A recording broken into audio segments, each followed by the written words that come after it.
ये जितनी भी ऐप्स हैं जो आपको ये बताती हैं कि आपने चैट जीपीटी के जरिए आप आर्टिकल लिख सकते हैं, आप ये लिख सकते हैं, ऐसा होता नहीं है। अगर आप मीनार पाकिस्तान की डॉक्यूमेंट्री बना रहे हैं तो महज मीनार पाकिस्तान की तारीख नहीं देनी, वो तो जगह जगह से मिल जाएगी। आप उसमें से कोई नई चीज तलाश करें।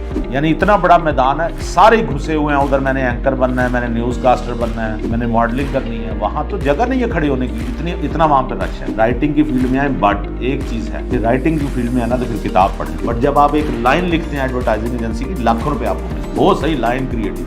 बिस्मिल्लाहिर्रहमानिर्रहीम। तो इंटरेक्टिव सेशन है हमारा। मैं चाहूँगा ये ना हो कि मैं बोलता रहूँ। आप में से जो लोग सवाल करना चाहें, थोड़ी सी देर में बोलता हूँ, आप अपना सवाल तैयार कर लें जो अगर आप पूछना चाहें, या हमारी क्रॉस क्वेश्चनिंग होगी स्क्रिप्ट के हवाले से जो आपके ज़हन में है। तो अपना सवाल लिख लेंगे तो ज़्यादा अच्छा हो जाएगा। उससे पहले मैं कुछ चीज़ें स्क्रिप्ट के हवाले से बयान कर दूं, क्योंकि हमारी महफिल है। हम इसमें स्क्रिप्ट डिस्कस करेंगे, स्क्रिप्ट राइटिंग, फिर उसकी अक़साम, उसमें क्या क्या चीज़ आ गई, और फिर उसके तरीके क्या हैं।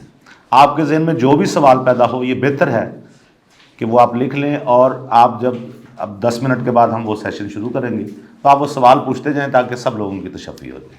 स्क्रिप्ट बेसिकली, आप में से कोई ऐसा है जो स्क्रिप्ट लिख रहा हो? आप में से जिन्होंने कभी कोई स्क्रिप्ट लिखा हो, कोई कहानी लिखी हो? आपने लिखी है? अच्छा। स्क्रिप्ट का बाकायदा आगाज़ हम करते हैं जी कहानी से। आप सबसे पहले इसकी किस्में नोट कर लीजिए। इसमें आ जाता है जो टीवी का स्क्रिप्ट है, हम उसी को डिस्कस करेंगे बस। एक है सीरियल, फिर है सीरीज, फिर है सिटकॉम, SITCOM, सिटकॉम। इन दरमियान में डैश भी है, सिट-कॉम, सिटकॉम। फिर है टेलीफिल्म या लॉन्ग प्ले, ये एक ही चीज़ है। और फिल्म, सिनेमा की जो फिल्म है, थिएटर जिसको हम स्टेज का ड्रामा भी कहते हैं, स्टेज ड्रामा कह लें, स्किट, अच्छा, jingle, JINGLE, jingle, ad, commercial जिसे हम कहते हैं, लिंकिंग, LINKING, लिंकिंग। इसी तरह है शॉर्ट फिल्म या शॉर्ट मूवी जिसे हम कहते हैं। ये कुछ चीज़ें दरमियान में कुछ और याद आता है तो मैं आपको बताता हूँ। मेजर चीज़ें यही हैं। सीरियल क्या है? सीरियल आप देखते हैं, ड्रामा सीरियल देखते हैं टीवी पे, तो आपके ज़हन में क्या है सीरियल क्या है? मैं इंटरेक्टिव इसलिए रख रहा हूँ ताकि आपकी तवज्जो रहे। कोई बता दे सीरियल क्या है। आप में से कोई, ख़वातीन में से, मर्दों में से किसी को सीरियल, ड्रामा सीरियल आप देखते हैं ना, रोज़ ड्रामे लगते हैं, ख़वातीन के ड्रामे हैं या पुराने ड्रामे थे, तो सीरियल क्या होता है? सीरियल वो ड्रामा है जी, किस्तें होती हैं और वो खत्म हो जाता है, क्लास में खत्म हो जाता है। हाँ, और किस्तें तो जो आप मोटरसाइकिल लेते हैं उसकी भी होती हैं, लेकिन हम उसे सीरियल नहीं कहते। ठीक है, ठीक है, वो। अच्छा, इन किस्तों को, ये चूँकि मेरे दोस्त है इसलिए मैं इसका मार्जिन ले रहा हूँ आप साहब से हंसने का। ये ठीक कहा इन्होंने। पहली बात तो ये कि आप सीरियल एक नॉवेल की तरह है। नॉवेल जिस तरह पूरी कहानी को हम लेंथी वे में पेश करते हैं, सीरियल उसी तरह एक कहानी के टुकड़े हैं जो आप किस्तों में पेश करते हैं। यानी एक पूरी कहानी, नॉवेल की कहानी, जिसको आपने 25 मिनट या 40 मिनट या 45 मिनट में उसके मुख्तलिफ पीसीज बना के और उसको आपने पेश किया। सीरियल एक सादा सी तारीफ मैं इसकी ये बता रहा हूँ। एक मेरी किताब है स्क्रिप्ट राइटिंग, वो अभी प्रिंट नहीं हुई, 1 महीने तक वो प्रिंट हो रही है। जब वो आएगी मैं कासिम अली शाह फाउंडेशन में भी वो पेश करूँगा, उसमें ये चीज़ें आपको डिटेल से मिल जाएंगी। सीरियल हो गई, आपने किस्तों में पेश कर दी। अच्छा, सीरीज़ क्या हुई? सर हर एपिसोड अलग अलग स्टोरी सुनाने का ये इन्होंने सही, अच्छा, लेकिन इन्होंने ठीक बताया, लेकिन उसमें भी ख़ास फ़र्क है। हर कहानी नई होगी। मिसाल के तौर पे अंधेरा उजाला आपने देखा होगा पीटीवी पे, उसकी हर कहानी नई होती थी, बट करैक्टर वही होते थे। वो दाजमात पास हवालदार और वो जो पुलिस वाले सारे वही, कबीर खान वही, कैरेक्टर वही होंगे सारे, कहानी नई होगी, बिल्कुल नई होगी। तो उन्हीं कैरेक्टर्स के दरमियान उन्हीं प्लेसेस में वो कहानी मूव करेगी। ये हो गई सीरीज। सिटकॉम क्या होता है?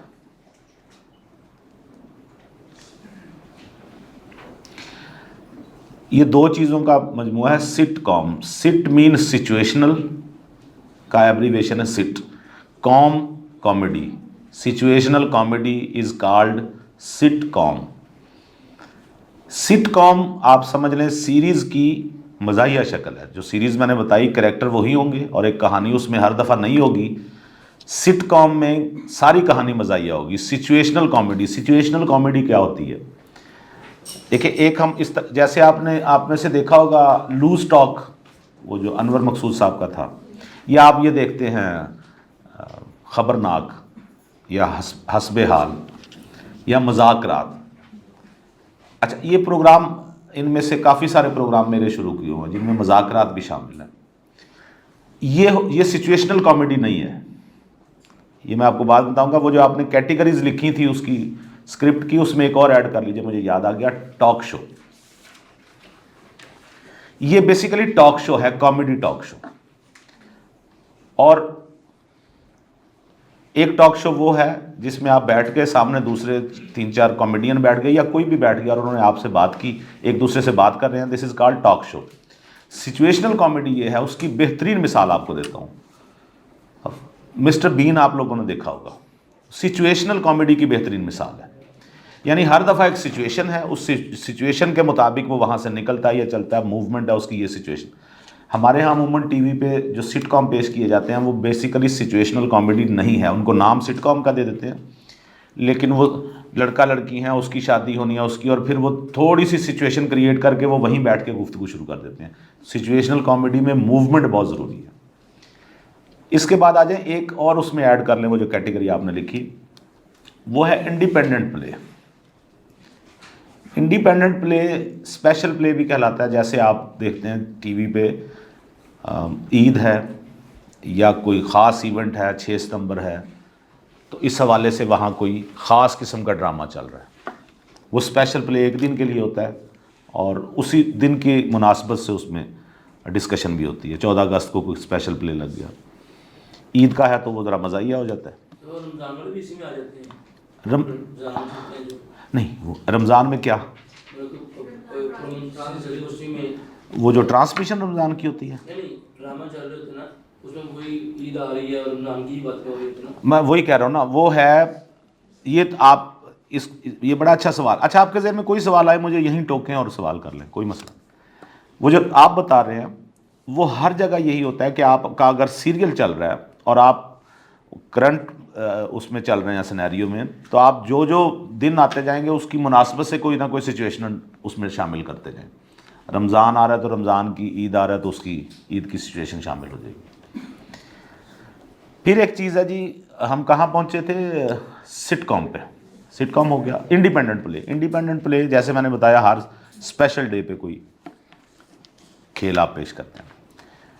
ये किस में समझ लें, फिर मैं स्क्रिप्ट पे आता हूँ कि लिखना कैसे। अब आ जाए जिंगल। जिंगल क्या होता है, कितने लोग जानते होंगे? जिंगल 09007, ये जिंगल है। टेलीफोन का आपने सुना होगा, ये टक बिस्किट का आपने सुना होगा। वो गाना जो कमर्शियल के शुरू में या उसके दरमियान में गाया जाता है, दिस इज कॉल्ड जिंगल। टक बिस्किट का गाना है, या वो बच्चों के जो, या घी के ऐड आप देखते हैं, सूफी बनास्पति, उसके बैकग्राउंड में गाना चल रहा होता है, वो था जिंगल। जिंगल क्या है कि आपकी प्रोडक्ट को कमर्शलाइज करने के लिए जितने भी आपकी प्रोडक्ट्स हैं उनको मार्केटिंग टैक्ट्स इस्तेमाल करते हुए उनको गा के बयान करना, उनको सुरीले अंदाज में बयान करना, और उसे लिखना, इसको कोई लिखता है, फिर इसके बाद इसकी धुन बनती है, फिर इसको कोई गाता है, तो ये होता है जिंगल। आगे आ जाए, अगला कोई टॉपिक क्या था? टेलीफिल्म। टेलीफिल्म क्या होती है? टेलीफिल्म या लॉन्ग प्ले, ये दोनों एक चीज़ें हैं। इसकी एक चीज़ याद रखें, पिच होती है जिसको हम कहते हैं कि तेज़ फ्लो में ये चलती है, इसका फ्लो तेज़ रखा जाता है, और ये एक कहानी होती है, लेकिन अमूमन इसका दुरानिया 90 मिनट होता है। 70 या 90 मिनट की जो लॉन्ग प्ले है उसको हम टेलीफिल्म कहते हैं। उसका फिल्म से कोई ताल्लुक नहीं होता, बट उसका ट्रीटमेंट इस तरह से होता है कि जिसमें ज़रा फास्ट पिच के साथ आपको, क्योंकि फास्ट पिच नहीं रखेंगे तो लोग नहीं देखते। पिच दो तरह की होती है, एक पिच राइटर लिखता है, वो फास्ट पिच है, एक पिच डायरेक्टर बनाता है। दोनों अगर एक दूसरे के हम मिजाज हों तो वो उस ड्रामे की जो पिच है वो तेज़ होती है। नेक्स्ट क्या था? सिनेमा की फिल्म। इसमें क्या फ़र्क है, इसमें और इसमें? हमारे ड्रामे में और सिनेमा की फिल्म में क्या फ़र्क है? एक्टिंग तो वहाँ भी होती है, हीरोइन वहाँ भी होती है, यहाँ भी होती है, फ़र्क क्या है जी? आपने कहा ड्यूरेशन, एक हाथ खड़ा करें, किन्होंने कहा? एक फ़र्क ये भी है, और बजट का भी, हाँ बजट का भी है, ठीक का। लेकिन एक मेजर फ़र्क है, ये आप अच्छा जा रहे हैं, बजट का भी फ़र्क। फिर जी, इसमें काफी सारे एग्जाम देखने को मिली है स्क्रिप्ट की, सॉन्ग और डिफरेंट टाइप्स। हाँ जी, फिल्म में, हाँ ये भी ठीक कहा। मेजर चीज़ मैं आपको बताऊं, फिल्म क्या है? फिल्म है एग्जैजुरेशन, बिल्कुल एग्जैक्ट। ड्रामा है, ड्रामा अमूमन हम समझते हैं जो हकीकत के करीब हो, फिल्म वो होती है जो हकीकत के करीब ना हो। ऐसी फिल्में भी हैं जो हकीकत के करीब है, उनकी कैटेगरी दूसरी है, वो आर्ट मूवीज़ में आ जाती हैं। एग्जैजुरेशन क्या है कि आपको एक स्पाइडरमैन है जिसको एक उस स्पाइडर ने काटा और उसके बाद वो सारी दुनिया पे छा गया और उसने वो जंप लगाता है। हकीकत में तो ऐसा नहीं होता, बट ये फैंटेसी इतनी खूबसूरत है कि सारे देखना चाहते हैं। मौला जट एक गंडासे के साथ पूरे गांव के सर उतार देता है, ये फैंटेसी है, हम देखना चाहते हैं, बड़ा मज़ा आ रहा है यार उस पर। हीरोइन के पीछे गुंडे लगे हुए हैं, वो बेचारी दौड़ रही है अपनी इज्जत बचाने के लिए। एक जगह पे जाके उसको गांव वाले उसको गुंडों को पकड़ लेते हैं, हीरोइन बड़ी खुश होती है, और वो हीरो जिसने उसकी इज्जत बचाई होती है फिर उसके सामने वो नाचती है। तो हम कभी नहीं सोचते कि यार ये तो बड़ी शरीफ औरत थी, ये अब क्यों नाच रही है? पीछे तो कह रही थी कि मैंने नहीं नाचना, तो अब बड़ा इसको डांस भी आता है, इसलिए कि वो एग्जैजुरेशन है। आम माशरे में इस तरह होता नहीं है, लेकिन गाने के दौरान हीरोइन का लिबास बदल जाता है। वो अगर दूसरे सेट पे है तो वहाँ पे उसका लिबास कुछ और है, तीसरे पे और है, 6-7 वो लिबास उसके बदल जाते हैं, हीरो के भी। ये भी एग्जैजुरेशन है। हीरोइन गाना गा रही है तो गाने वहाँ मौसीकी वाले कहाँ बैठे हुए हैं?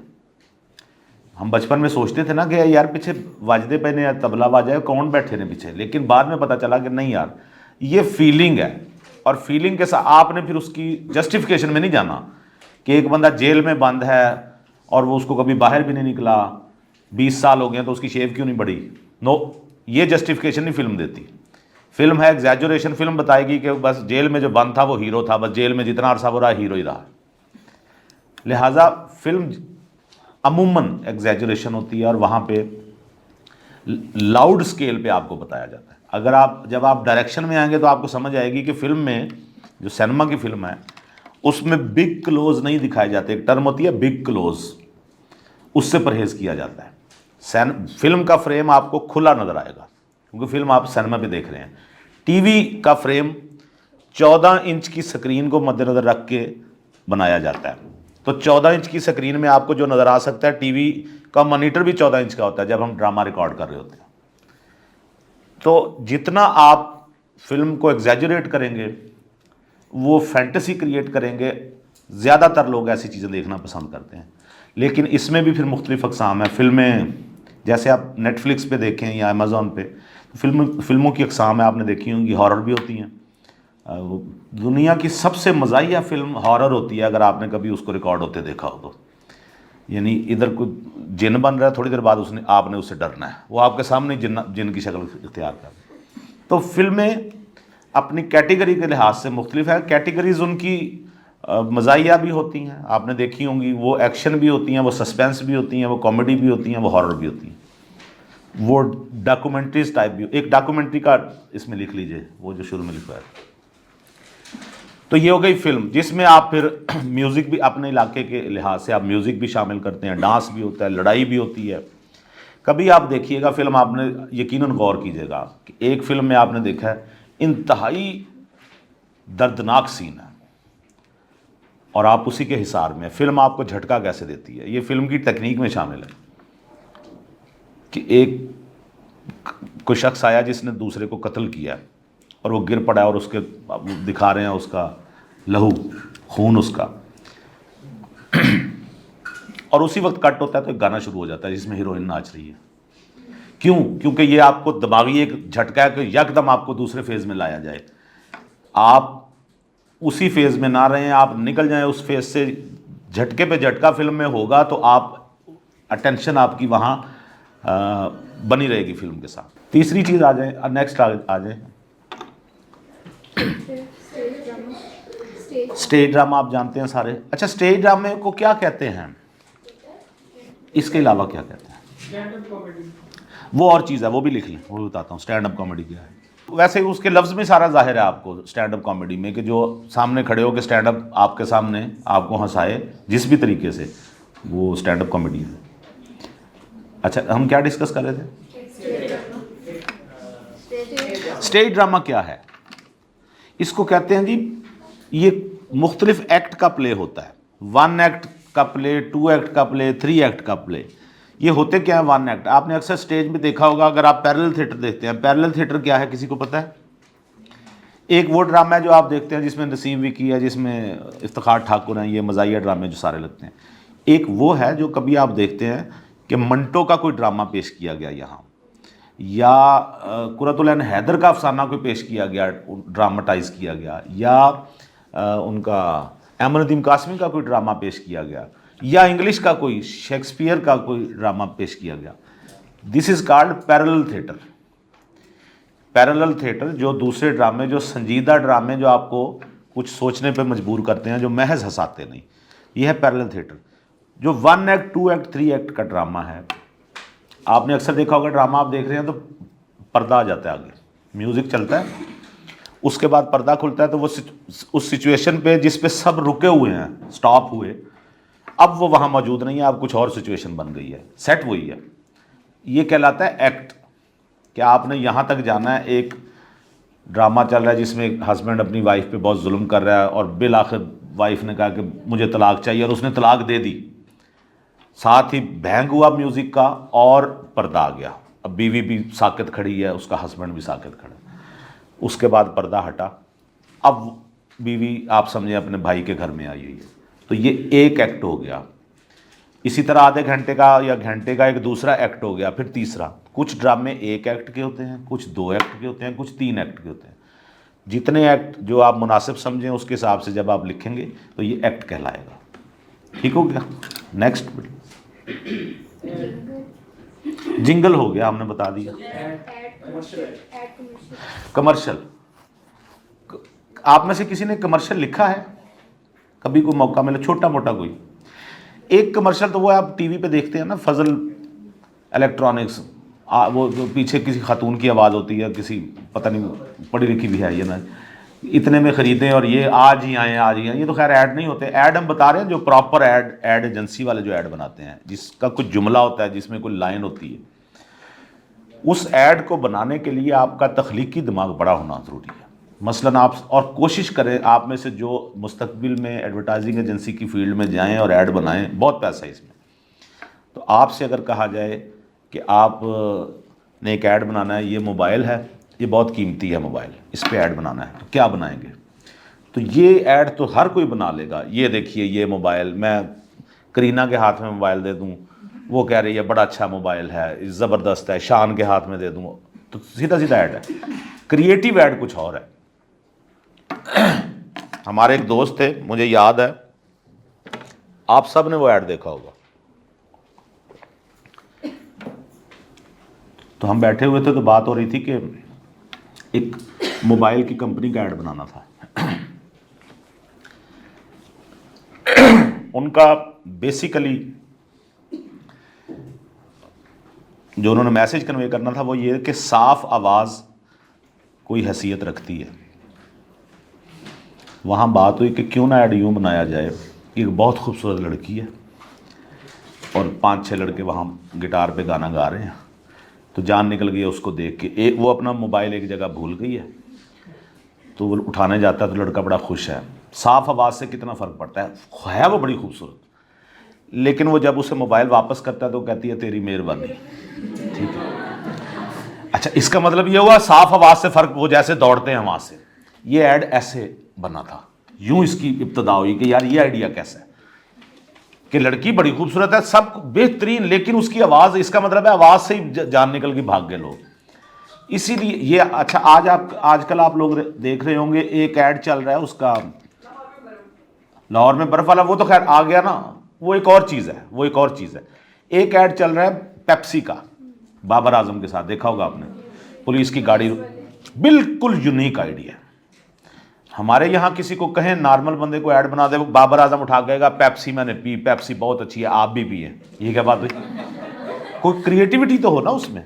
तो ज़रूरी नहीं होता। एक दौर था जब ऐड ये होता था कि मिसाल के तौर पे वो अहमद फैब्रिक्स है, ख़वातीन जानती होंगी, उसका ऐड पीटीवी पे क्या चलता था, वो कहते थे जितना लोगों के ज़हनों में डालोगे बस वही याद रहता है। अहमद फैब्रिक्स, मैं तो चलिए अहमद फैब्रिक्स की क्या बात है, अम्मी अहमद फैब्रिक्स चलें, हाँ बेटा अहमद फैब्रिक्स चलें, यानी मुँह यही बोलते जा रहे हैं अहमद फैब्रिक्स। आप ना भी बोलें वो चीज़ ज़्यादा असर रखेगी। या आपने कैनवुड के इश्तिहार देखे होंगे, हमारे एक दोस्त बनाते हैं जिसमें नवाजुद्दीन सिद्दीकी है, वो मियाँ बीवी आपस में बैठे हुए हैं, कोई छोटी सी बात होती है, उसके बाद कैमरा कैनवुड की तरफ जाता है। सो इन चीज़ों का ध्यान रखना है कि क्रिएटिव आइडिया लेके आना है। मुश्किल है, इसीलिए ज़्यादा पैसे हैं इसमें। नेक्स्ट क्या बेटा? लिंकिंग क्या है, किसी को पता है? लिंकिंग ईद पे आप देखते हैं मेहमान या अवार्ड शोज़ में कुछ एक दो खड़े हुए हैं, एक कपल है और वो आपस में कह रहे हैं अच्छा आपने ईद कैसे मनाई, उसने कहा मैंने ऐसे मनाई, अच्छा ये फ़लाना, और फिर वो कहते हैं अच्छा आपने बकरा नहीं ख़रीदा, हमारे पास एक बंदा है जी उसने बकरा ख़रीद लिया, आइए देखते हैं उसने कैसे ख़रीदा। यानी एक स्किट तक पहुंचने के लिए जो शुरू की लाइनें हैं या किसी बात तक पहुंचने के लिए जो शुरू की लाइनें हैं, दैट्स कॉल्ड लिंकिंग। आपने एक ड्रामा शुरू करना है, आपने किसी को बुलाना है, उससे पहले आप 4 लाइनें जो बोल रहे हैं वो होती हैं लिंकिंग। डॉक्टर आयशा अजीम ने मुझे बुलाने से पहले जो लाइनें बोली वो लिंकिंग थी, शाह साहब को बुलाने से पहले जो लाइनें बोली वो लिंकिंग थी। इसी तरह कोई प्रोग्राम शुरू करने से पहले कोई स्किट के हवाले से कोई जो 4 लाइनें बोली जाएंगी वो लिंकिंग है। ये जितने भी आप देखते हैं टीवी पे जो मेज़बान या ख़वातीन आई होती हैं, ये पहले लिंकिंग अपने 4 लाइनें याद करके आई होती हैं, उसके बाद किसी मेहमान को बुलाते हैं। नेक्स्ट बेटा। शॉर्ट फिल्म किसी को पता क्या है? शॉर्ट फिल्म नहीं देखी कभी आपने? हाँ नहीं, ये तो टाइमिंग हो गई उसकी। बेसिकली शॉर्ट फिल्म, ये ठीक कह रहे हैं, 10-15 मिनट की होती है, इससे भी कम होती है, बट शॉर्ट फिल्म, जी बच्चे, मैसेज बड़ा भरपूर होता है। मैं आपको एक शॉर्ट फिल्म बताता हूँ, अगर आप में से कुछ लोग बैरून मुल्क जाने का इत्तेफाक हुआ हो तो आपको देखने को मिलेगा कि बाहर के ममालिक, ज़्यादातर ममालिक में जिनमें यूरोप भी है, अमेरिका भी है, वो अपनी जो एक फ़िल्म चलाते हैं सिनेमा पे, उससे पहले वो एक शॉर्ट फिल्म चलाते हैं। मोस्टली जो उनके सिनेमाज हैं वो एक शॉर्ट फिल्म चलाते हैं, वो बस आपका स्टार्टर है कि, और वो शॉर्ट फिल्म कमाल की होती है। तो हमारे, अब मैं आपको सीन बता रहा हूँ कि शॉर्ट फिल्म चलनी थी अमेरिका के एक सिनेमा में, तो उन्होंने, लोग बड़े शौक़ से देखते हैं, क्रिएटिव लोग हैं ना, वो शौक़ से देखते हैं। अब वहाँ पे सारे लड़के लड़कियाँ गोरे सारे जमा थे, फिल्म स्टार्ट हुई तो लिखा हुआ आया कि ये फ़िल्म, इसको अवार्ड मिल चुका है, लिहाजा गौर से देखिएगा, 10 मिनट की ये फिल्म है। आपने आइडिया पे गौर रखना है, क्रिएटिविटी पे। फिल्म स्टार्ट हुई तो फिल्म का स्टार्ट ये था कि जैसे ये पंखा लगा हुआ है, एक ऊंची सी छत है, एक पुराना सा पंखा है, उसके ऊपर कैमरा, बस वही नज़र आ रहा है स्क्रीन पे घूमता हुआ, पुराना सा पंखा, घूम घूम की आवाज़ आ रही है। 1 मिनट गुजर गया, लोग बड़े सुकून से बैठे हुए हैं, 2 मिनट गुजर गए, वही नज़र आ रहा है, तीसरे पे भी वही है, चौथे पे भी मिनट पे भी वही, पाँचवें पे थोड़ा कोहनियाँ मारी जो वहाँ लड़के लड़कियाँ बैठे थे, ये क्या है, छठे मिनट पे वो जो सरगोशियाँ थी वो तंजिया अंदाज में बदल गई। यार पहले ही बड़ी इंग्लिश में सारी बात हो रही थी, पहले ही बड़ी सर्दी है, ऊपर से पंखा लगा लिया, पंखा स्क्रीन पे दिखा रहे हैं। फिर थोड़ी देर गुजरी, ये तो लग रहा है कि जो असल फिल्म दिखानी है वो कोई नहायत निकम्मी है, लिहाजा उससे पहले उससे भी निकम्मी फिल्म दिखा रहे हैं। ये कौन सी फिल्म है? 7 मिनट हो गए सिर्फ पंखा दिखाया, 8 मिनट पे भी वही पंखा। अब लोगों ने अपने मोबाइल निकाल लिए, वो पॉपकॉर्न निकाल लिए, उधर से तवज्जो उनकी हट रही है। 9वें मिनट पे भी उन्होंने वही दिखाया, 10 मिनट की फिल्म। 9:30 मिनट पे वो जो कैमरा दिखा रहे थे पंखा, उससे वो नीचे की तरफ मूव हुआ है और दिखाया कि एक शख्स लेटा हुआ है और वो उस पंखे को घूर रहा है, वो जो ऊपर लगा हुआ, और बैकग्राउंड में एक वॉइस ओवर थी, आवाज़ थी कि जिस मंज़र को आप लोग 10 मिनट बर्दाश्त नहीं कर सके, ये शख्स उसको 10 साल से देख रहा है, अपनी ज़िंदगी की कदर करें। उसके बाद ये हाल था कि हॉल में कोई आवाज़ नहीं थी सिवाय तालियों के, लोग खड़े हो गए। This is called short film message. 2 shot हैं टोटल, एक ऊपर का एक नीचे का। तो इस तरह का कोई मैसेज, भरपूर मैसेज अगर आप शॉर्ट फिल्म में देंगे तो दुनिया उसे पसंद करेगी। एक और शॉर्ट फिल्म है, कभी आप देखिएगा, एक साहब दीवार पे गली में से गुजर रहे थे, तो उन्होंने देखा एक दीवार पे एक लगा हुआ है पेपर। उस पेपर पे लिखा हुआ था कि मैं एक बेवा खातून हूँ और मैं यहाँ से गुजर रही थी, मेरा कमाने वाला कोई नहीं है, मेरे 50 रुपये गिर गए हैं इस गली में, तो किसी को मिले तो मुझे दे जाए, मैं यहाँ रहती हूँ पीछे गली में। उन्होंने पढ़ा तो उन्होंने कहा यार बेशक मुझे नहीं मिले लेकिन मुझे देने चाहिए। वो घर चले गए, पुराना सा घर था, टाट का पर्दा लगा हुआ। उन्होंने खोला तो एक बूढ़ी सी खातून बैठी थी। उन्होंने कहा माँ जी वो ये ले, मुझे आपके 50 रुपये मिले थे गली में से। वो बेचारी रोने लग गई। उसने कहा सुबह से 100 बंदा मुझे दे के जा चुका है 50 रुपये, तो मेरे तो सिर्फ 50 रुपये घूमे थे। एनीवे उस बंदे ने उसे 50 रुपये दिए और वापस आकर उसने वो जो उखड़ा हुआ था कागज़, उसको दोबारा गम लगा के अच्छी तरह जोड़ दिया। तो ये मैसेज है जो अगर आपने मैसेज कन्वे करना है बतौर राइटर। नेक्स्ट बेटा, बस आ रहे हैं, सवालों पे आ रहे हैं। टॉक शो मैंने आपको बता दिया। टॉक शो क्यों हाफिज़ साहब? ठीक है ना, टॉक शो जैसे हम आपस में बात करते हैं एक दूसरे, इंटरव्यू कुछ और चीज़ है, मेरा ख्याल है इंटरव्यू समझते हैं, शॉर्ट करते हैं ना इसको। डॉक्यूमेंट्री आपको बताया, किसी एक सब्जेक्ट पे आप बेहतरीन विजुअल के साथ अगर उसकी पूरी डिटेल देते हैं। डॉक्यूमेंट्री बेसिकली रिसर्च है, जो लोग रिसर्च से रिलेटेड हैं वो बताएंगे इसको कि रिसर्च किस तरह से की जाती है। रिसर्च करके पूरी डॉक्यूमेंट्री, अगर आप मीनार पाकिस्तान की डॉक्यूमेंट्री बना रहे हैं तो महज मीनार पाकिस्तान की तारीख नहीं देनी, वो तो जगह जगह से मिल जाएगी, आप उसमें से कोई नई चीज़ तलाश करेंगे। ठीक हो गया? अब आपका जो भी सवाल है, जिसका भी जो सवाल है वो आप खोल के करें जी। जो है वो एग्जैजरेशन है, तो मोस्टली साइंस फिक्शन मूवीज जो होती हैं वो बाद में होती हैं, उसके मतलब इंप्लीमेंट हो जाता है, तो मतलब वो रियलिटी में एग्जिस्ट करना स्टार्ट हो जाती है। जैसे हमारी खुशकिस्मती है जी, राना आबिद साहब तशरीफ़ लाए हैं यहाँ पे। ये बहुत शानदार मोटिवेशनल स्पीकर भी हैं, करियर काउंसलिंग भी करते हैं और बहुत सी इनमें खूबियाँ। बहुत शुक्रिया। आप कह रहे हैं साइंस फिक्शन फिल्में बाद में सच साबित हो जाती हैं। ये तो मैं बता रहा हूँ ना, एग्जैजरेशन जो है वो अपनी जगह है, और एग्जैजरेशन में इस चीज़ का ख्याल रखा जाता है कि वो आप कभी ना कभी, अब तो खैर जो भी चीज़ आप सोचें ऐसा लगता है जैसे कभी ना कभी पूरी हो जाएगी। एग्जैजरेशन इस नुक्ता नज़र से नहीं की जाती कि ये साइंस आगे जाके इस पे कामयाब होगी या नहीं। नेक्स्ट। हाँ जी, ये चैट जीपीटी के आने से आप थोड़ा सा खड़े हो जाएंगे ताकि अहबाब को नज़र आ जाए। हाँ। चैट जीपीटी के आने से हाँ। स्क्रिप्ट जो है वो बड़ी आसान हो गई है। बड़ी- कोई भी आप टॉपिक डाल हाँ जी, दीजिए, हाँ। स्क्रिप्ट आपको हाँ जी। मिलती है। मैंने पिछले दिनों लिखा अपना नाम, मैंने कहा चैट जीपीटी पे कि गुलेनो खिज़ख्तर कौन है, आगे से जवाब आया एक बेवा खातून है। आप इस पे निसार करना चाह, मैं हैरान हूँ उनको किसने बताया होगा। ठीक है, तो अब आप करना चाहें तो 100 बिस्मिल्लाह। लेकिन मैं आपको एक बात बताऊँ, ये जितनी भी मैं बात आपकी समझ गया हूँ, ये जितनी भी ऐप्स हैं जो आपको ये बताती हैं कि आपने चैट जीपीटी के ज़रिए आप आर्टिकल लिख सकते हैं, आप ये लिख सकते हैं, ऐसा होता नहीं है। आपको 2 नंबरी के लिए भी 1 नंबरी चाहिए। आज आप एक किताब ले लें कि अपना मोबाइल खुद ठीक करें, मार्केट से मिलती हैं किताबें, उसके बाद ज़रा अपना मोबाइल ठीक करके दिखाएं। खोल लें, खोल मैं देता हूँ, उसको सिर्फ बंद करके दिखा दें उस किताब की मदद से, ये नहीं होगा। हाँ, अगर आप मोबाइल मैकेनिकी से कोई थोड़ा बहुत शगफ रखते हैं और आपको पता है, देन तो आप कर लेंगे। जो ख़वातीन खाना पकाने वाली किताबें देखती हैं, ये पकवान वाली, उनको खाना बनाना ऑलरेडी कुछ ना कुछ आता है, तो इस वजह से वो नई चीज़ बना लेती हैं।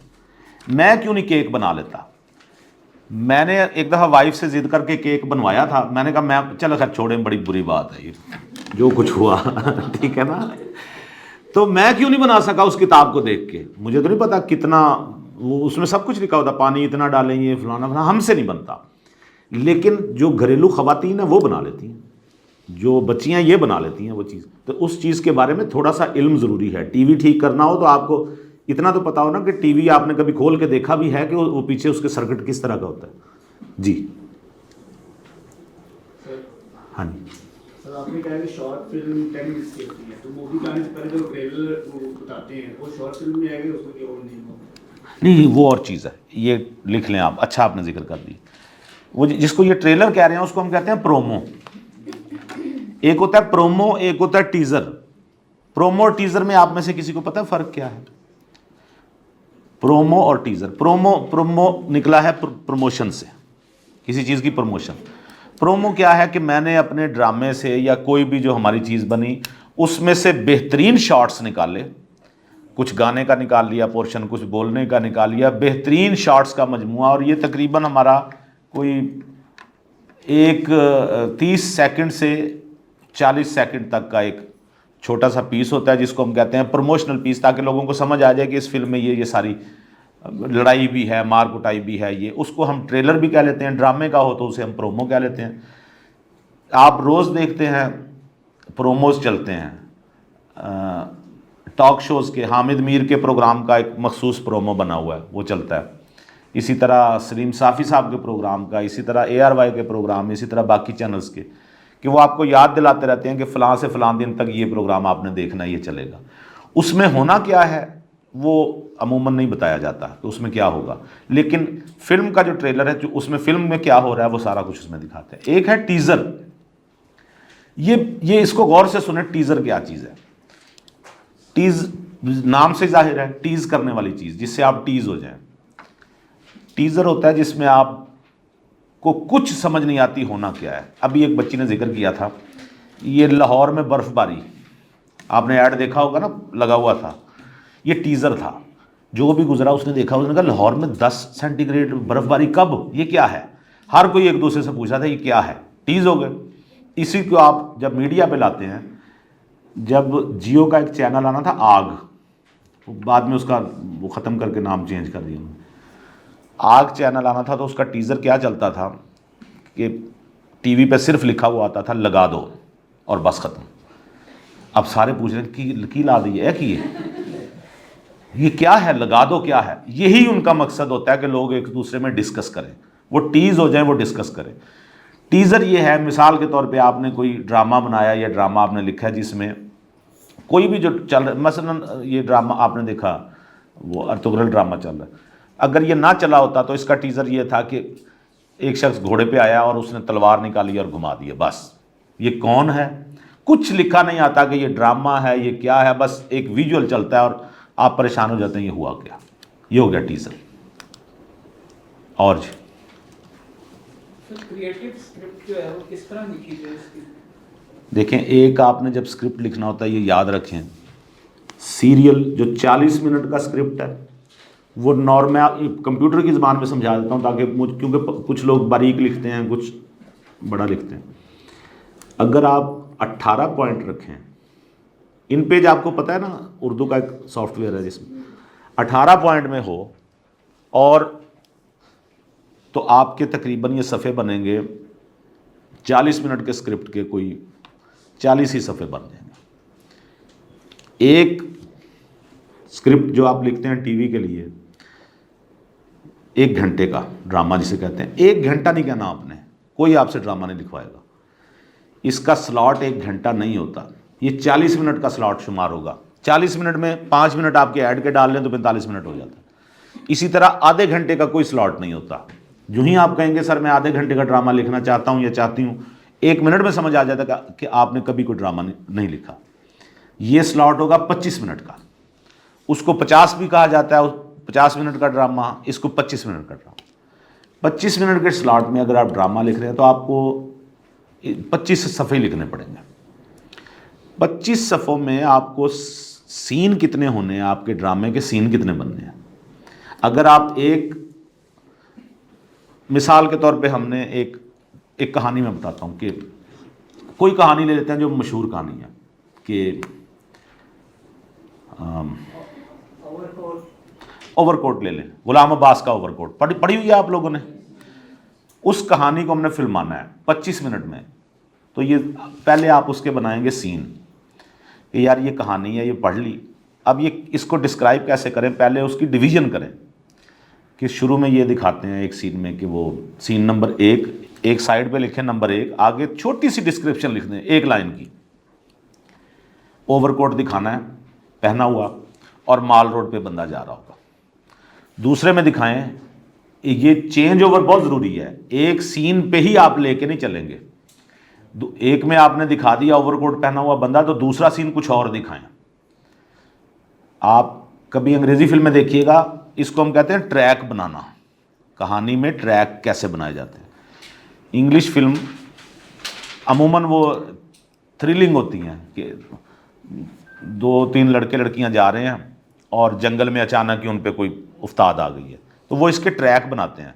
मतलब शुरू में 3-4 लड़के लड़कियां इकट्ठे जा रहे हैं, अचानक गाड़ी पंचर हो गई है और एक लड़का और 2 लड़कियों ने कहा कि हम जाके ढूंढते हैं कोई पंचर लगाने वाला। जो ही वो फ्रेम से निकलेंगे वो दूसरा ट्रैक बन गया। उनमें से एक, वो 3 गए हैं और पता चला कि एक बंदा पंचर वाला मिल गया। लड़कियां थक गई, उन्होंने कहा हम यहीं बैठे हैं, तुम गाड़ी लेके आ जाओ। वो उस पंचर वाले के साथ आ रहा है, ये तीसरा ट्रैक बन गया। तो 3 ट्रैक वो लाजमी बनाते हैं, जिसमें आपको एक दफ़ा वो दिखाएंगे वो जो गाड़ी के पास हैं, दूसरी दफ़ा वो लड़कियां जो वहाँ पे आराम कर रही हैं, और तीसरी दफ़ा वो लड़का जो उसके पंचर वाले के साथ आ रहा है। 3 ट्रैक बन गए। आपने भी अपने ड्रामे में 1, 2, 3 ट्रैक रखने हैं। एक आपने वो दिखा दिया ओवरकोट पहने हुए जा रहा है, एक आप माल रोड पे दिखा दिया आपने ट्रैक के, एक पान वाला है जो पान लगा रहा है, शॉपिंग हो रही है दुकान। यस। तीसरे पे आपने शॉपिंग दिखा दी, फिर अब पहले पे आए। तो ये 25 मिनट के प्ले में आपके तकरीबन 12 से 13 सीन लाजमी होते हैं। सीन लाजमी होते हैं, 12 से 13 सीन। सीन और शॉट में क्या फ़र्क है? एक आपने सुना होगा ना, उसका शॉट आया, उसका सीन आया। सीन और शॉट में क्या फ़र्क है?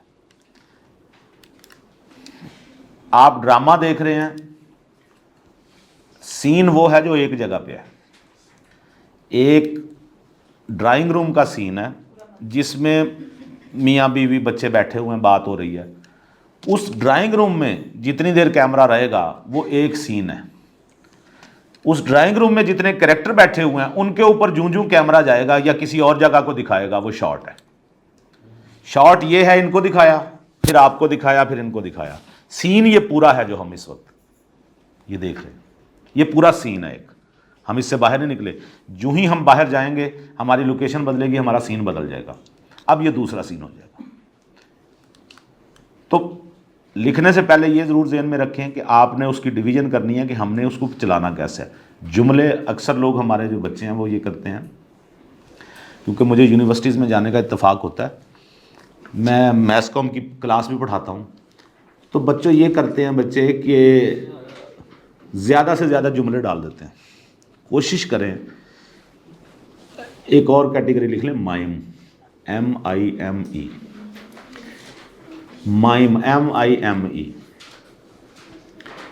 तो बच्चे ये करते हैं कि वो ड्रामे में डायलॉग डालने की कोशिश करते हैं। नो, कोशिश करें कि आपका जो फ्लो चल रहा है वो बगैर डायलॉग के ही चल जाए।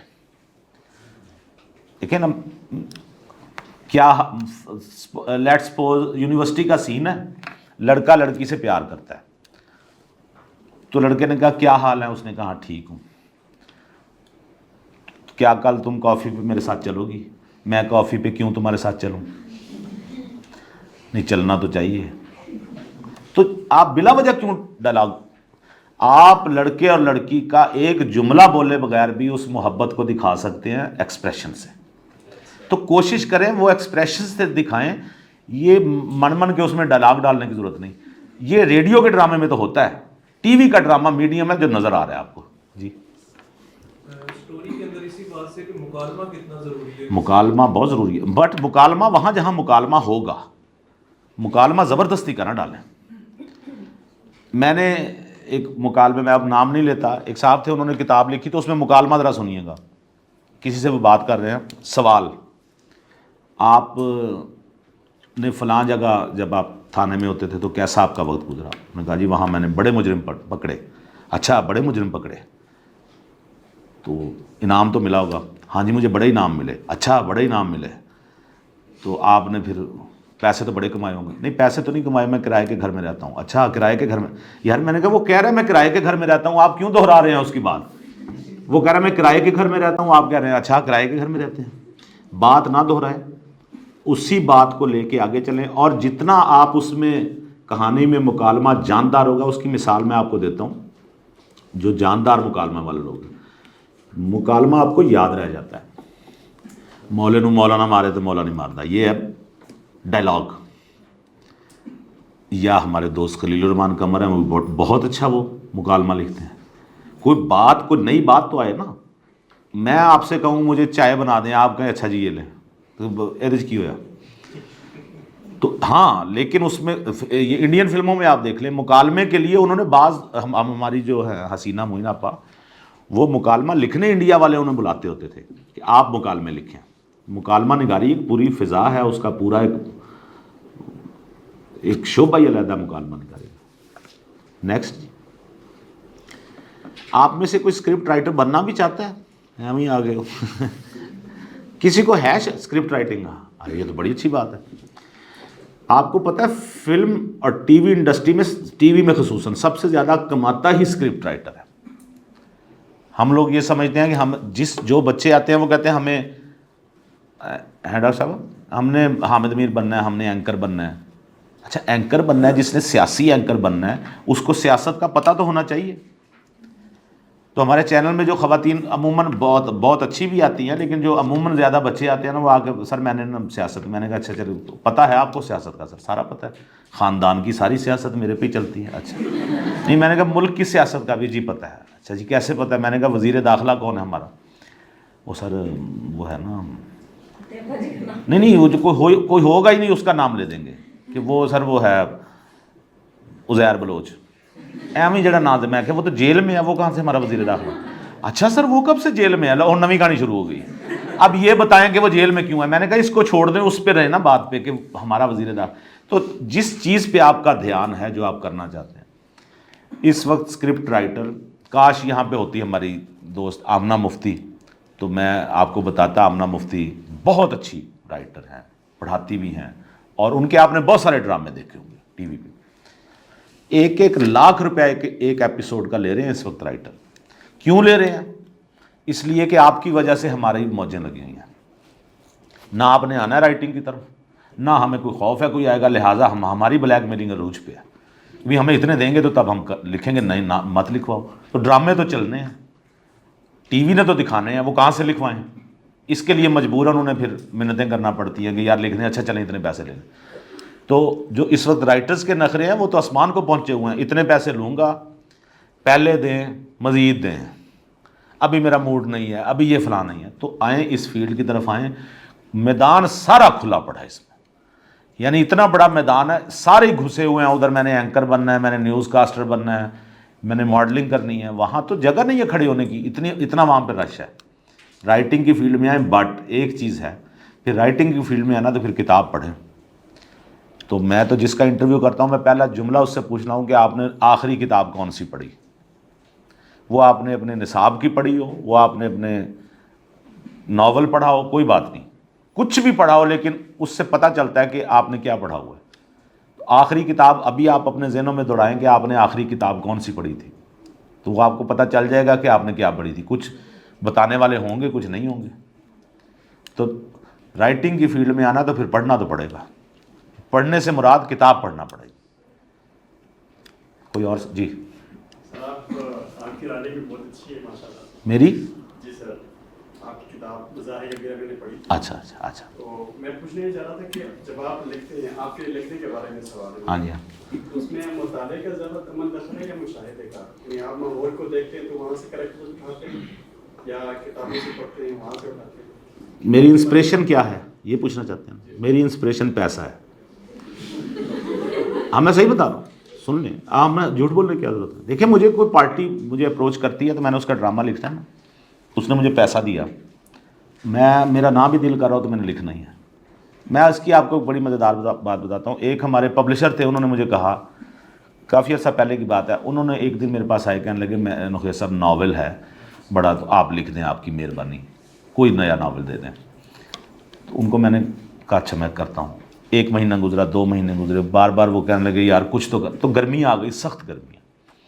उन्होंने कहा वैसे मैं आपको एक मशवरा दूँ। एक दिन आए तो उनके हाथ में एक लिफाफा था, उसमें 50,000 थे। काफ़ी पहले की बात है, बड़ी रकम थी 50,000। मैंने कहा ये क्या? कहने लगे वो नावल नहीं ना लिखा जा रहा, आप अंग्रेज़ी तरीके से लिखें। मैंने कहा वो कौन सा है? कहने लगे ये आप 50,000 लें, मरी चले जाएं, वहाँ नथिया गली इधर उधर कहीं होटल लें जो जहाँ सामने नहर हो, दरिया हो और ऊपर पहाड़ियाँ हों, वहाँ बैठ के आराम से लिखें। 1 हफ़्ता रहें वहाँ, 10 दिन रहें, पैसे मेरे होंगे, आप वहाँ बैठ के लिखें, क्योंकि अंग्रेज़ ऐसे ही लिखते हैं। मैंने कहा यार मैंने सुना तो है कि अंग्रेज़ ऐसे लिखते हैं, तो काम तो बड़ा अच्छा है। मैंने कहा डन हो गया। अब मैंने उनसे पैसे लिए, मैं अकेला निकल गया नथिया गली, आगे जो भी घोड़ा गली, एक मैंने वहाँ होटल लिया, कमरा, और कमरा भी वो जो ग्राउंड पे और बिल्कुल साथ दरिया के साथ। 10 दिन बाद जब मैं वापस आया तो वो भी आए, कहने लगे माशाल्लाह आप आ गए हैं, तो क्या बना नावल का? मैं कहा एक लफ्ज़ नहीं लिखा गया, माफ़ कर दो, लेकिन पैसे अल्हम्दुलिल्लाह मैं सारे खर्च कर रहा हूँ। कहने लगे ये एक ही किता जी। अच्छा, मैंने कहा मैं जूँ ही वहाँ पे इतना खूबसूरत माहौल था, जूँ ही मैं लिखने बैठता था, मैं कहा यार परे मारो, इतने भी रह के यही काम करना है। तो इसलिए ये बात बताने का मकसद ये है कि आपने जितना पैसा कमाना है वो इसमें है, स्क्रिप्ट राइटिंग में। आपको पता है, कभी आपको पता चले तो आप हैरान हो, ये एक लफ्ज़ जो था, ये कभी मालूमात हासिल कीजिएगा, आज से तकरीबन कोई 30-35 साल पहले की बात है, एक लफ्ज़ लिखने के लाखों रुपए दिए गए थे, और वो लफ्ज़ क्या था? वेव्स, नाम ही काफ़ी है। इसको हम कॉपी कहते हैं। एक लाइन जो देनी है, ये लाइन जब आप किसी घर में तो कोई लिफ्ट ना कराता दोस्तों में कि यार ये क्या लाइन हुई, बट जब आप एक लाइन लिखते हैं एडवर्टाइजिंग एजेंसी की, लाखों रुपए आपको मिलते हैं, हो सही लाइन क्रिएटिव हो सही। तो इसलिए जो लोग राइटिंग की फील्ड में आना चाहते हैं, किताब पढ़ें। इंस्पिरेशन जो है, अली अब्बास साहब आएंगे, अली अब्बास साहब हमारे बड़े अच्छे दोस्त भी, मोटिवेशनल जी आ जाए। तो वो जो फील्ड है राइटिंग की, ये मद्देनज़र रखिएगा। हम मेरी तो इंस्पिरेशन देखें ना, मैं लिखना मेरा शौक़ था, शौक़ मेरा मजबूरी बन गई, मजबूरी मेरा पेशा बन गया। मैंने तो लिखना ही लिखना, जिसने पैसे दिए होंगे उसके लिए तो लिखना ही है। मेरी इंस्पिरेशन तो ये है कि यार कोई अच्छा प्रोजेक्ट मिले जिसके अच्छे पैसे मिले। आपकी ये इंस्पिरेशन नहीं होनी चाहिए मेरी फैमिली है, मुझे उनको पालना है, अब मेरे कुछ और मसाइल हैं। आप में से अक्सर लोगों के वो मसाइल नहीं होंगे। तो अभी आपने, जब आप इस नहज पे पहुंच जाएंगे, जब आपको सारा ये आ जाएगा, उसके बाद आप भी अल्हम्दुलिल्लाह मेरी तरह, आपकी इंस्पिरेशन भी पैसा होगा। पैसा कमाना कोई बुरी बात नहीं, पैसा कमाना चाहिए, हलाल तरीके से कमाएं, जितना मर्जी कमाएं, उसमें क्या है। तो ये आपका हुनर है। आने वाले दौर में इस हुनर की इतनी बड़ी कदर होने वाली है। ये जो हमारे यूनिवर्सिटी में बच्चियाँ पढ़ती हैं, ये बच्चे, उनको बड़ा शौक़ होता है। ये अली अब्बास बैठे हुए हैं, ये गवाही देंगे, राना साहब, हर बच्चा अंग्रेज़ी आ रहा है। एक दौर में था कि यार इंग्लिश सीखनी चाहिए, हर बच्चा इंग्लिश में। यानी मैंने अपने भतीजे से कहा, मैंने कहा यार 65 नंबर चैनल लगाओ, मुँह वेखण ला पे, कहना 65 क्या होता है? अच्छा, मैंने कहा 65 जो था, तो हर बच्चा इंग्लिश आ रहा है। हमारे दौर में कहते थे कि हमारे दादाजी जो है ना वो तो अंग्रेज़ के दौर के थे, वो तो बोलते ही अंग्रेज़ी थे, इतनी फ्लुएंट, उन्होंने तो किताबें लिखी थी। हमारे जो पोते होंगे वो कहेंगे साडा दादा तो उर्दू च गल घर च उर्दू ही बोलता सी, और वो तो बोलते ही उर्दू थे, उनकी तो किताबें उर्दू में हैं। तो आने वाले दौर में अली अब्बास साहब ये कब्रों के कतबे अब ना बदलेंगे, RIP लिखा हुआ होगा, और अगर इन्ना लिल्ला भी लिखा हुआ तो वो इस तरह लिखा होगा INNA, हाँ यह इन्ना लिल्ला इस रोमन में लिखा हुआ होगा। तो आप जिसके पास याद रखें, आज का ये जुमला याद रखें, चंद साल बाद जिसकी उर्दू अच्छी होगी वो सबसे ज़्यादा पढ़ा लिखा शुमार होगा, जिसकी उर्दू अच्छी होगी, जो उर्दू बोल सकता होगा। नेक्स्ट कोई क्वेश्चन जी। एक तो पूछना था कि 40 मिनट के स्क्रिप्ट में कितनी लाइनें, कितने सीन हो? ये डबल कर लें, जो 25 मिनट वाला है उसको डबल। अच्छा, डिपेंड करता है। एक स्क्रिप्ट में ना एक चीज़ होती है जिसको हम कहते हैं इंटरकटिंग। इंटरकटिंग एक लिख लें, स्क्रिप्ट में चीज़ होती है इंटरकटिंग।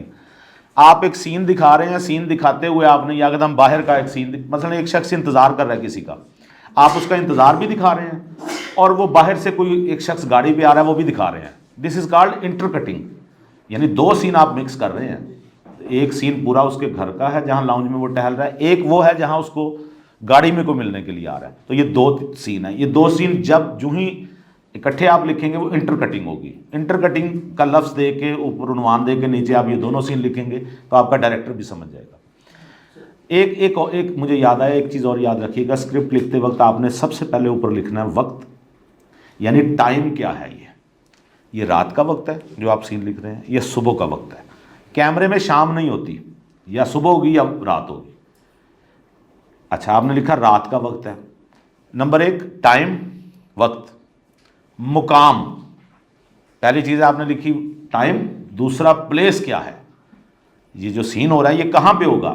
फिर आपने लिखा सड़क, या जो आपके करैक्टर है, नईम के घर का ड्राइंग रूम, रशीद के घर की बैठक, फलाना का, जो भी आपने सोचा हुआ कहानी। तीसरी चीज़, ये 3 चीज़ें मस्ट ऊपर लिखनी है, वक्त, रात, मुकाम, रशीद के घर का ड्राइंग रूम।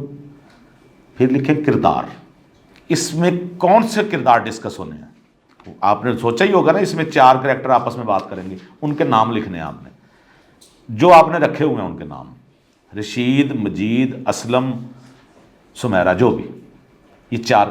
अब आपने डायरेक्टर को वाज़े तौर पे बता दिया कि ये रात के वक्त सीन होना है, ये इस जगह पे सीन होना है, और 4 कैरेक्टर इसमें बातें करेंगे। वो उसको अलहदा से लिखेगा, असिस्टेंट को कहेगा कि यार रात वाले जितने हमने सीन करने हैं उसमें ये डालें, इन कैरेक्टर्स को फ़ोन करें, ये इस सीन के लिए हमें चाहिए। वो सीन उनके सब के अलहदा करेगा कि अगर एक एपिसोड में 6 सीन उनके हैं तो वो बताएगा जी 6 scene number 5, scene number 10, scene number 20 ये आपका है। जी आप पूछ रहे हैं।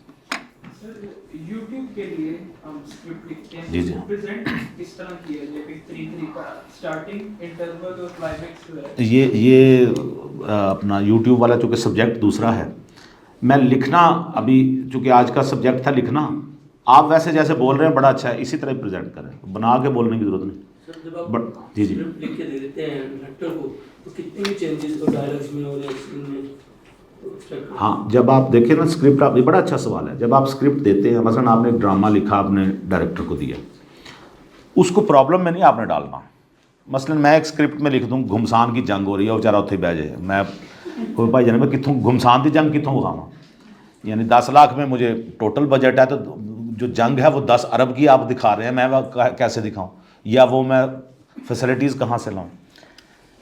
इसका एक बड़ा मज़ेदार लतीफ़ा हुआ, PTV में एक दफ़ा उन्होंने बुलाया मुझे, GM साहब ने, बड़ी पुरानी बात है, कहने लगे ज़रा आएंगे, एक साहब से मिलवाना है। मैं चला गया, तारिक सईद साहब होते थे। एक लड़का नौजवान बैठा हुआ था और वो टांग पे टांग रखे उंगली में गाड़ी की चाबी घुमा रहा था, हल्की हल्की सीटी भी साथ बजा रहा था। अब GM साहब खामोश बैठे हैं, बाकी प्रोड्यूसर्स बैठे हैं। पता चला कि ये साहब किसी सियासी रेफरेंस से आए हैं, सिफारशी। GM साहब ने कहा, नुखैर साहब, उनको कहा कि जी ये स्क्रिप्ट देखते हैं तो इनको देखें ज़रा, ये कोई ड्रामे का आइडिया लेके आए हैं। अच्छा, मैंने कहा बताएं। और नौजवान कहने लगा जी मेरा ड्रामा शुरू होता है, अब जेहन में रखिएगा जो बजट PTV का होता है वो ड्रामा के आप सुनाने लगा कहानी। कहने लगा सर मेरा ड्रामा शुरू होगा कि एक गाड़ी जा रही है, पुल पर से। इतने में धमाका होता है और वो गाड़ी उलट के दरिया में जा गिरती है। सॉरी, कहने लगा एक बंदा ख्वाब देख रहा है, एक बंदा ख्वाब देख रहा है, ड्रीम देख रहा है कि वो एक गाड़ी में है और गाड़ी उसकी तबाह होकर दरिया में गिर गई है। इतने में एक हेलीकॉप्टर बचाने के लिए आता है। अच्छा, मैं कहता नाल मैं पानी थोड़ा जना पीता, ठीक है। मैं कहता है वो एक हेलीकॉप्टर इधर से आया, एक इधर से उस गाड़ी को बचाने, लेकिन उनकी टक्कर हो गई है, वो भी दोनों दरिया से। अच्छा, उधर से जीएम साहब हैं, वो एंजन करी जा रहे हैं, मार तो सकते नहीं थे उसे।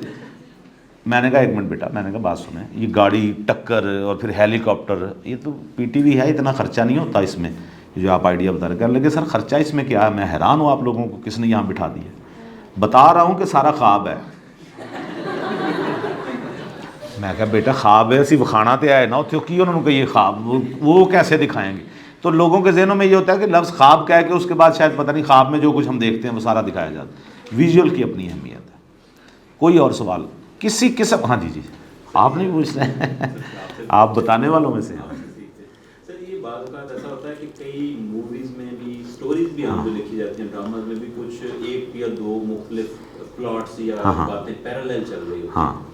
एक तरफ कोई और बात चल रही है, फिर उसको डेवलप करते हैं, फिर वो ग्रो करती है। इस ये उसी ट्रैक में आता है। मसलन हमने एक दिखाया, एक लड़की है जो यूनिवर्सिटी से निकली है, उस रक्शे में बैठी है और रक्शे वाले से उसकी लड़ाई हुई है, इतने पैसे नहीं, इतने नहीं, या रक्शे वाले ने उसे अगवा कर लिया।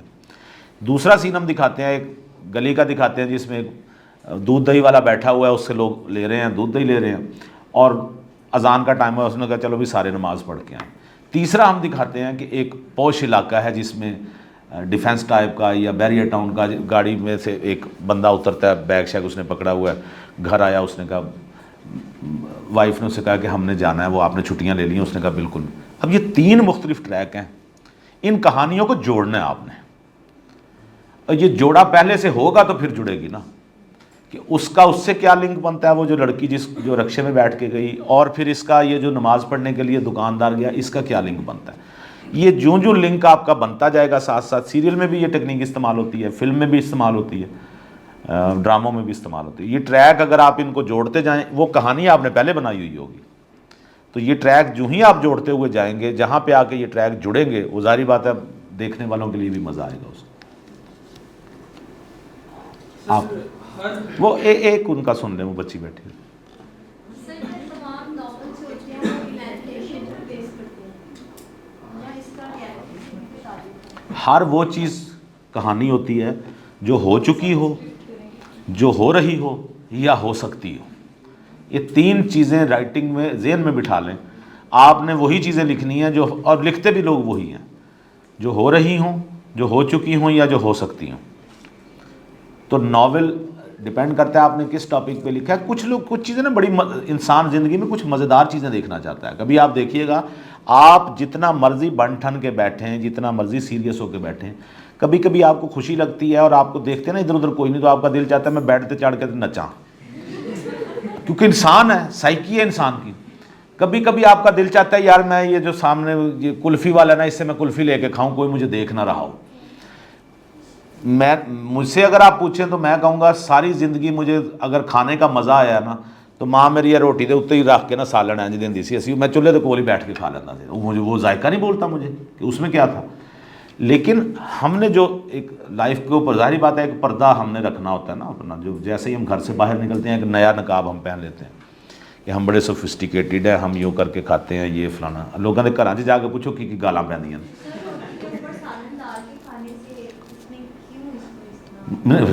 खा लें, कोई मसला नहीं इसमें कुछ। मैं तो कह रहा हूँ, मैं वैसे कह रहा हूँ कि आम हालात में किसी के घर हम जाएं तो पक्का टिपिकल है कि पक्का है कि अगर वो आपकी इज्जत करेगा तो मतलब उन्हें मुर्गी पकानी है।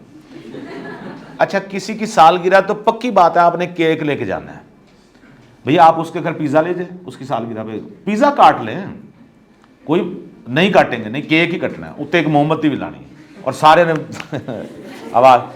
तो ये तो हमने खुद बना लिया हुआ ना ये सारी चीज़ें। किसी के घर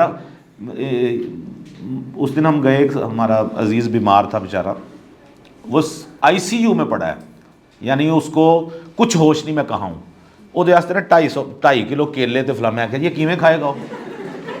भाई आप जो फल लेके जा रहे हैं वो तो आईसीयू में, वो तो सांस नहीं ले, तो फल खाना किसने है? वो जो साथ आए हुए हैं उन्होंने खा जाना।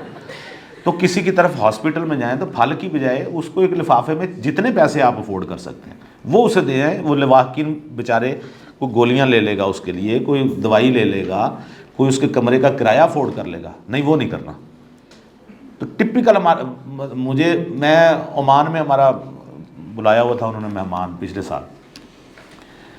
अब ना मैं बड़ा गोश्त खाता हूँ ना मैं छोटा गोश्त खाता हूँ, चिकन अलबत्ता मैं खा लेता हूँ, दालें मुझे बहुत पसंद हैं। ओमान अब जेहन में रखें, मस्कत, अरबी लोग जिथे जाइए ऊँट पके है जी, कई जगह मुझे शक भी हो या घोड़ा पकाया हुआ है। अच्छा इतनी इतनी बोटी, अच्छा बड़े मज़े से वो यूं कर वो कमाल तरीके से खाते हैं जी। आप ये अरबी लोगों को खाते देखो, चावल अगर आप प्लेट में हैं तो यूं उन्होंने करना है, थोड़ी देर उसको दबाना है चावल को, वो जब गोला सा बन जाएगा तो यूं उन्होंने फेंकना है। अच्छा मैं यार ये चलें उनकी मर्ज़ी, खाते रहो, मैं कैसे खाऊं? और दूसरे मुझसे तो ये खाया नहीं जाएगा ऊँट वगैरह। तो मैं वो जो वहाँ थे हमारे मेज़बान, वो हमें लेके गए उनके एम्बेसडर के घर। तो एम्बेसडर की वाइफ वो कहने लगी कि भाई आप कोई चीज़ पसंद करते हैं? मैंने कहा आप दाल बना सकती हैं, दाल माश बना लें। कहने लगी मैं बना लूँ। आप यकीन करें अगरचे उनका जायका मुख्तलिफ है वहाँ की उनका, लेकिन ऐसे लगा जैसे जन्नत में पहुँच गया कि शुक्र है यार दाल माश तो मिली। तो एक फिर मुझे हल नज़र आया, मैंने कहा जी चिकन का एक हल है कि मैं मैकडोनल्ड खाता जाऊँ, वो उसका जायका लगभग पूरी दुनिया में एक सही। तो आपको जो चीज़ पसंद है, जैसी आप लाइफ गुजारते हैं, जितने राइटर आपको मिलेंगे आप अपनी लाइफ में से निकालें, ये तसन्नो निकालें और फिर देखें आपके अंदर का राइटर कैसे जागता है। हम सब जो कहानियाँ शेयर कर रहे होते हैं एक दूसरे को व्हाट्सएप पे, वो कमाल होती हैं। ये देखें ये बेचारा गरीब है, बैठा हुआ है घर के बाहर भी, ये मेहनत कर रहा है, ये फलाना। खुद हम अपने आप पे नहीं अप्लाई करना। मैं किसी कुड़ी के मुँह तो नहीं सुनिया आयशा जी, जिससे सुनता ना मैंने रात ख्वाबों में देखा मेरे ख्वाबों का शहजादा घोड़े पे आ रहा था। भी तो ख्वाबों का शहजादा मोची क्यों नहीं? कभी किसी सोचना रात मैंने ख्वाब, अच्छा जो मतलब जो गरीब भी है ना वो घोड़े पे उन्होंने शहजादा आ रहा है। मैंने नहीं सुना किसी लड़की ने कहा कि मेरे ख्वाबों का शहजादा कोई स्क्रिप्ट राइटर था या मैंने ख्वाबों का शहजादा देखा वो बेचारा एक साइकिल पे आ रहा था ना, वो बनाया हुआ है। इसी तरह मैं आपको बताऊं, आपने देखा होगा कि लोग घरों में जब शादियां होने वाली हैं, खुसूसन ये बच्चियां हमारी बहनें, तो एक जुमला कहा जाता है कि यार मुंडे वाले जड़े ना ये जहेज़ मांगते हैं। जहेज़ एक लानत है, वो लड़की को देखने आए तो रिजेक्ट करके चले गए, इसको शर्म नहीं आई? वो बेचारी क्या सोचती होगी, क्या गुजरी होगी उस पर जब वो ट्रे लेके जाती। ये इस बतौर राइटर इस मिथ को भी तोड़े। आजकल मेरे मालूमात के मुताबिक जहेज़ लड़के वाले नहीं लड़की वाले मांगते हैं। आप कभी ट्राई करके देखें कि लड़की वालों की तरफ से अमूमन सुनने को मिलता है, लड़की बेशक 10 पढ़ी हुई है, मुंडा की करता है घर दा अपना, घर भी अपना चाहिए, लड़का भी पढ़ा लिखा हो, जॉब करता है कि नहीं करता, माँ जिंदा है कि नहीं, लेकिन वो लड़के को रिजेक्ट कर दें तो ठीक है, हमें नहीं चाहिए। देखें जैसे लड़की वाले चाहते हैं कि उनकी बेटी एक ऐसे घर में जाए जहां उसे अलहदा माहौल मिले, अलहदा घर मिले, लड़का खूबसूरत भी हो, पढ़ा लिखा भी हो। लड़के की माँ को भी ये हक है ना कि वो भी कहे कि मैंने अपने बराबर के लोग लेने हैं जितने भी हैं वो, और मैंने अपने बेटे को वहाँ बयाना है जहाँ रज के खूबसूरत हो लड़की। लेकिन अगर लड़के की माँ ये इजहार करेगी तो वो लालची है, लड़की वाले अगर कहेंगे तो वो ठीक है। ये माशरे में तजाद तो है। आप एक और तजर्बा कीजिएगा, हमारे एक दोस्त हैं, उनकी ब्यूरोक्रेट है, उनकी वाइफ, उनकी जब शादी हुई तो वाइफ उनकी 10 पढ़ी हैं, खुद वो माशाल्लाह राना साहब CSS किया हुआ है, CSP ऑफिसर है। तो जब उनकी शादी हो रही थी लड़की 10 पढ़ी हुई है, सारा मजमा पता है कि कह रहे थे डॉक्टर साहब, भाई लड़की की तो किस्मत खुल गई माशाल्लाह, इतना अच्छा घर, इतना पढ़ा लिखा लड़का। कुछ अरसे बाद एक और शादी मैंने अटेंड की जिसमें लड़की मास्टर्स किया हुआ था, मुंडा मैट्रिक पास है। कहते हैं बेचारी तो मारी गई, हाय बच्चे देखो ना इतनी पढ़ लिख के भी बर्बाद। अच्छा मुंडा पढ़िया लिखा होगा तो ठीक है, उसकी किस्मत संवर गई है, और लड़की अगर कम पढ़ी लिखी है, लड़का तो वो उसकी किस्मत बर्बाद। तो इस तरह के मामलात को जब आप राइटिंग में इन राइटिंग लाते हैं, इन मिथ्स को तोड़ते हैं, आपको ख़ुद भी मज़ा आएगा कि यार ये किस हकीकत तक हम पहुँचे हैं। और ख़ुदा के लिए जो ख़वातीन है उनसे गुजारिश है, अपने घर की कहानियों को ना हिस्सा बनाएं उसमें। मेरी है एक कज़न है, वो टीवी ड्रामा देखती है, उन्होंने लगता है जी बहू तो जुल्म हो रहा है, मैं ही हाँ भाईजान तुसी कभी देखा? भाईजान कहती यही मेरे नाल होंदा जे। मैं यार अच्छा ड्रामा वो आपने तेरे बिन में देखा है? मैंने कहा नहीं मैं देखा नहीं, मैं क्या करूँ मेरे काम और है ना। तो अपने आप को लोग समझना शुरू हो जाते हैं कि ये जो सास है ना ये मेरी सास है, ये जो है ये मैं हूँ। और वही रूटीन के जुमले मैं कभी बोली हैं, मैंने तो हमेशा अल्लाह मेरे साथ है। बाज़ औक़ात यकीन करें किसी लड़ाई में, किसी माहौल में शैतान आपके साथ होता है और आपको ऐसे लग रहा होता है जैसे आपका अल्लाह आपके साथ है। इसलिए अपनी राइटिंग में ये मिथ तोड़ें, रूटीन की कार्रवाई से हट के जब आप लिखेंगे, आप यकीन करें पैसे भी ज़्यादा मिलेंगे, नाम भी होगा और लोग आपको देखना भी चाहेंगे। कोई और सवाल? हाँ, एक बुक है, मैं बता रहा हूँ, मेरी एक बुक आ रही है, उसमें ये डिटेल से है सारा, जंप क्या होता है, स्क्रीन क्या होती है, प्ले क्या होता है, वो यहाँ मैं इनको मैं कह दूंगा। अदरवाइज़ आप अपना नंबर नोट करा दीजिएगा, मैं कोशिश करूँगा जब आती है तो आपको इतला कर दें, आप वो ले लीजिएगा किताब। ये अभी दे देता हूँ मैं आप लिख लें, चलें मेरा नंबर लिख लें 0346। किसी ने मुझे अगर जुम्मा मुबारक का मैसेज भेजा ना मुझे ईद मुबारक भेजनी है, जुम्मा ना रोज़ा मुबारक, कुछ नहीं भेजना, बस नंबर नोट करते ही डिलीट कर दे, ठीक है। 0346 4421 ठीक है। जब आप मुझे कुछ चीज़ भेजें तो मैसेज ज़रूर कर दीजिएगा, ठीक है डॉक्टर साहब जी। सर एक सवाल है कि एक बंदे के पास शौक भी है राइटिंग का, उसके पास सलाहियत भी है, हाँ, तो ऐसे कौन से प्लेटफॉर्म्स हैं जो उसे ये अपॉर्चुनिटी देते हैं? आप चाहते हैं अब दुनिया भर में आपकी राइटिंग जाए, चाहते हैं ऐसा प्लेटफॉर्म बताऊं? सोशल मीडिया के अलावा क्यों? नहीं ऊपर आ सके, या कौन से ऐसे इदारे हैं जो किसी को पहली सीढ़ी? आप एक काम करें, आप सबसे पहले तो जब आपने स्क्रिप्ट लिखना हो, आप में से कोई स्क्रिप्ट राइटर है या किसी को स्क्रिप्ट राइटर बनना हो, मैंने आपको नंबर दे दिया, हमारे टीवी चैनल आप चक्कर लगा लें, वहाँ पे भी मैं हेल्प कर दूँगा।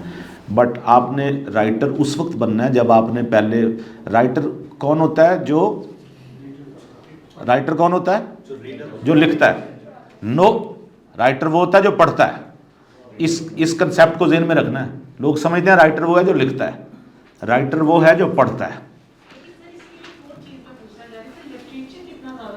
बहुत ज़्यादा ज़रूरी है, बहुत ज़्यादा ज़रूरी है। इंग्लिश लिटरेचर पढ़ लें, कोई बात नहीं, उसमें क्या है, लिटरेचर तो लिटरेचर है ना। वो फिर आप इंग्लिश ज़ुबान में ही अपनी स्क्रिप्ट राइटिंग करें। अगर आप इंग्लिश लिटरेचर पढ़ रहे हैं तो उसी ज़ुबान में करें।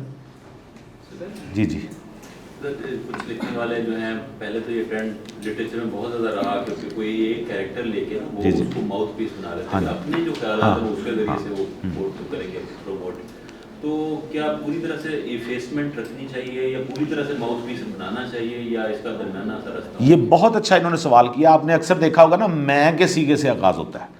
मैं जब वहाँ गया तो मैं से मुराद राइटर नहीं होता, वो बाज़ औक़ात कैरेक्टर का नाम मैं रख देता है। हम ये समझते हैं कि वो खुद बात कर रहे हैं।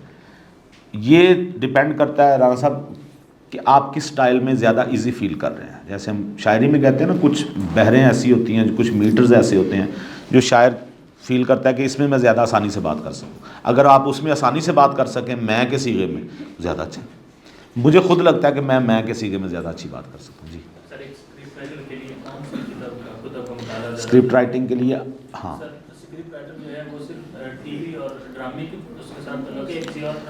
अच्छा सवाल है इनका। सवाल है कि स्क्रिप्ट राइटर के लिए बुक्स कौन सी अच्छी हैं, और क्या स्क्रिप्ट राइटर सिर्फ टीवी ड्रामे और इसके लिए फिल्मों के लिए होता है? स्क्रिप्ट राइटर आप को, अगर आप अखबार ज्वाइन करना चाहें वहाँ भी स्क्रिप्ट राइटर चाहिए, आप कोई कंपनी ज्वाइन करना चाहें वहाँ भी आपको लिखना आना चाहिए। एडवर्टाइजिंग एजेंसी है इसकी फील्ड, टीवी है इसकी फील्ड, फिल्म है इसकी फील्ड, आपकी सोशल मीडिया है इसकी फील्ड। तो वसी फील्ड है ना राइटर की। और आपने इवन आप किसी सियासी जमात के भी किसी बंदे के साथ जुड़ जाएं तो वो भी आपसे तकरीरें लिखवा लेगा। राइटर वहाँ भी चाहिए। जो आपने ये बात की कि उसके लिए दूसरा आपका सवाल था, मेरे जहन से निकल गया। किताबें आप पढ़ें, देखें। अगर तो आपने जो लिखना, ज़िंदगी का असूल है जो चीज़ जैसी, अगर आप अच्छा राइटर बनना चाहती हैं या चाहते हैं तो अच्छे राइटर की किताबें पढ़ लें। अच्छी मॉडलिंग करना चाहती हैं, अच्छे मॉडल्स को देख लें। अच्छा ड्रामा लिखना चाहती हैं, अच्छे ड्रामे देख लें। अच्छा लिबास पहनना चाहती हैं, अच्छे लिबास पहने हुए लोगों को देख लें। तो आपको वैसे तो अगर जो क्लासिक्स में आप पढ़ेंगे तो आगा हशर के ड्रामे हैं, वो ज़्यादातर स्टेज प्ले हैं। आप स्टार्ट लें, अगर आपके पास उर्दू में भी आप ये इसके शेक्सपियर्स के हैं, शेक्सपियर को पढ़ें, बाकी और हैं। और मंटो को ज़रूर पढ़ें, ग़ुलाम अब्बास को ज़रूर पढ़ें, कुरतुल हैदर को ज़रूर पढ़ें, कृष्ण चंद्र को ज़रूर पढ़ें, ब्रजेंद्र सिंह बेदी को ज़रूर पढ़ें, उनको प्रेमचंद को ज़रूर पढ़ें। इसी तरह जो आगे आ गए, हमारे मनशा याद आ गए, अहमद नदीम कासमी साहब आ गए, या सईद शेख साहब आ गए, ये इन लोगों को भी ज़रूर पढ़ें। टाइम ओवर हो रहा है, बस आखिरी एक सवाल, आखिरी एक। जी जी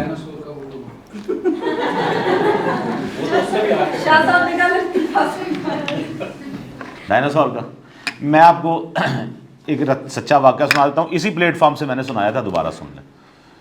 डायनासोर छोड़ देते हैं। और मैंने 2 वाक़यात हैं डॉक्टर साहब, आप इसके बाद ख़त्म कर देते हैं। आपने सुने हुए हैं बड़ी दफ़ा, मैं फिर सुना देता हूँ। मुझे सारी ज़िंदगी ये रहा कि लोग मुझे लड़की समझते हैं। नाम है ना गुलेनो खेज़ अख्तर, NG होंदा सी जो। तो मुझे मुल्तान का दौर था, मैं 30-35 साल, 86 की बात बता रहा हूँ। मेरी तस्वीर नहीं लगती थी, तस्वीर अखबारों में सिर्फ नाम छपता था।